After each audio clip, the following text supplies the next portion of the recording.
Agora Porto Alegre já é uma cidade centenária. Chegamos a 1872 e aquela freguesia que virou vila cresceu. Passou pela disputa entre portugueses e espanhóis, pela Revolução Farroupilha e pela Guerra do Paraguai. A capital entra no século XX como o cartão de visitas do estado. Este é o contexto do terceiro episódio da série que conta a trajetória dessa aniversariante.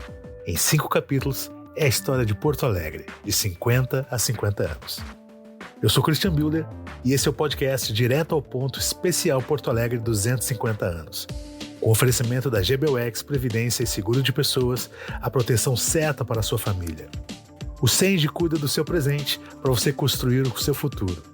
Seja sócio do Senge RS. 80 anos, nosso maior projeto é você. PUC, do tamanho do futuro, e Gerdau, o futuro se molda.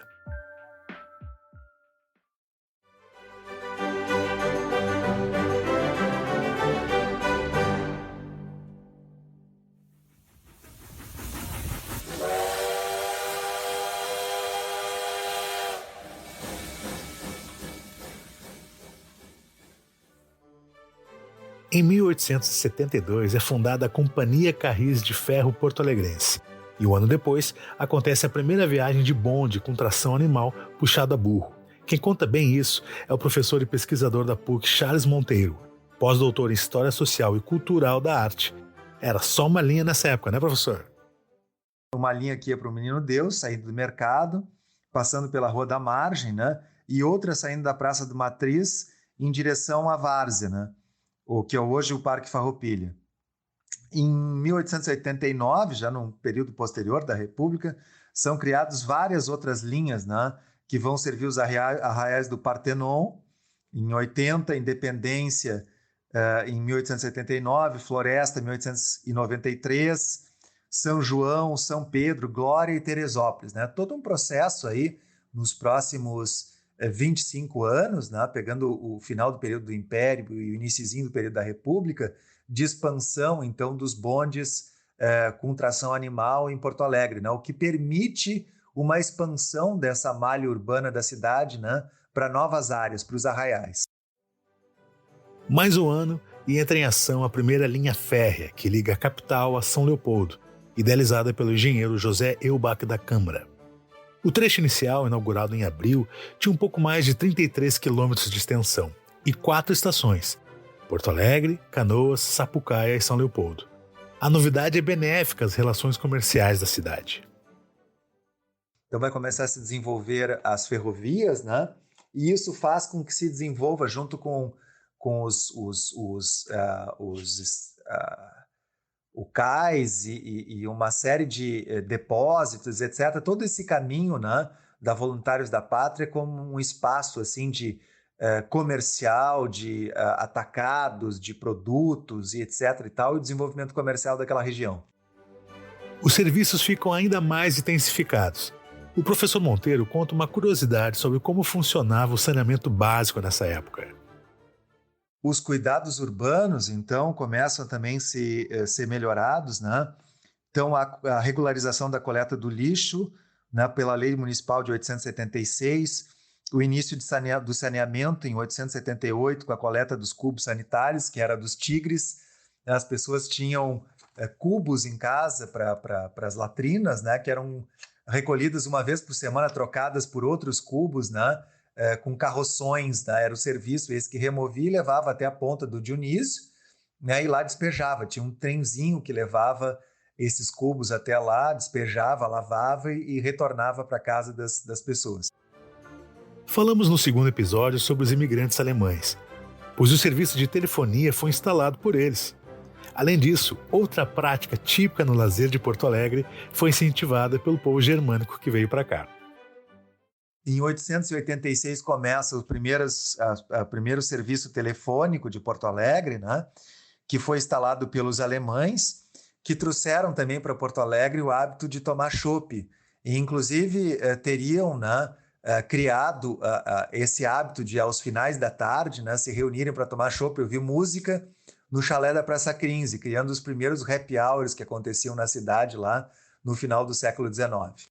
Cabe lembrar que essa presença dos alemães, né, que o Paul Singer chama de a cidade dos alemães nesse período, Porto Alegre, né, vai fazer com que se crie uma série de fábricas de cerveja na época, né, que vão se estabelecer ali em direção justamente, seguindo o caminho novo, a Voluntários da Pátria, né, em direção ao norte ali, uma série de cervejarias, né? Então, na virada do século, chegam a ter 100 cervejarias registradas na junta comercial para produzir cerveja para abastecer Porto Alegre, né? Então, vejam que 100 anos depois, a questão da cerveja artesanal e a Zona Norte, o Quarto Distrito e tal, que tem a importância da produção dessa bebida, né? Da cerveja artesanal e tal, volta a acontecer em Porto Alegre. A planta de Porto Alegre, em 1888, no final do Império, marca a expansão da cidade já sem as fortificações no seu entorno. É nesse período que surgem os primeiros hipódromos, como o Rio Grandense, no Menino Deus, o Boa Vista, na Independência, e o Navegantes. As áreas intermediárias começam a ser valorizadas para loteamentos, surgindo os núcleos dos futuros bairros Floresta, Bonfim e Moinhos de Vento. Com a proclamação da República, um ano depois, a capital passou por mais avanços, como aprofunda o professor Charles Monteiro. Então, em 1890, o censo, né, populacional de Porto Alegre já tem 52 mil habitantes, e se começam a ver aí os primeiros melhoramentos urbanos, né? Então, nós vamos ver que em 95, né, nós vamos ter a melhoria na iluminação pública da cidade, com a companhia Fiat Lux, né, que vai permitir, né, uma melhor iluminação do centro e expansão do tempo de vida pública no centro e a expansão dos lazeres, né? Quer dizer, aí começam a aparecer, então, alguns restaurantes, alguns cafés, né? O funcionamento até um pouco mais tarde. Na virada do século, nós vamos ver o surgimento do cinema também e o desenvolvimento de uma nova vida pública, inclusive, né, gradativamente com uma participação feminina, que não existia antes, né, também em espaços de lazer e sociabilidade. A virada do século trouxe vários nomes hoje centenários. O Grêmio, o Inter, a Gerdau, a Livraria do Globo e, é claro, o Correio do Povo. Empresas em segmentos diversos. Surgem cinemas, cafés, exposições como a de 1901 na Redenção. A planta da cidade de 1906 mostra um crescimento ainda mais significativo. O bonde é elétrico e começa o primeiro planejamento urbano entre 1910 e 1914, o chamado Quadriênio Glorioso. Então, esse Quadriênio Glorioso, com a construção de vários prédios como a Nova Alfândega, que hoje é o prédio do Margues, o Correios e Telégrafos, que hoje é o Memorial do Rio Grande do Sul.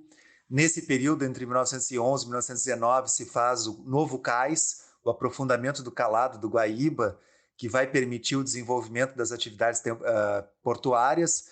Isso vai estabelecer aqueles depósitos, que hoje são os depósitos históricos, são esse novo cais, estabelecendo guindastes, né, guindastes elétricos para descarregar os navios. Então, tudo isso vai trazer, né, vai mostrar o desenvolvimento aí dos anos 10 e depois dos anos 20 de Porto Alegre. Surgem grandes avenidas, como a Júlio de Castilhos, a Borges de Medeiros e a Mauá, por exemplo. Depois de uma demora para terminar a obra, o Palácio Piratini finalmente é ocupado em 1921. Outro prédio, que também levou anos para ficar pronto, seria o sinônimo de modernidade, um certo hotel no centro da cidade. Mas isso é o que ouviremos no próximo episódio do podcast Direto ao Ponto especial Porto Alegre 250 anos. Produção e locução de Christian Bühler, com edição de Aleph Alencar. Até lá!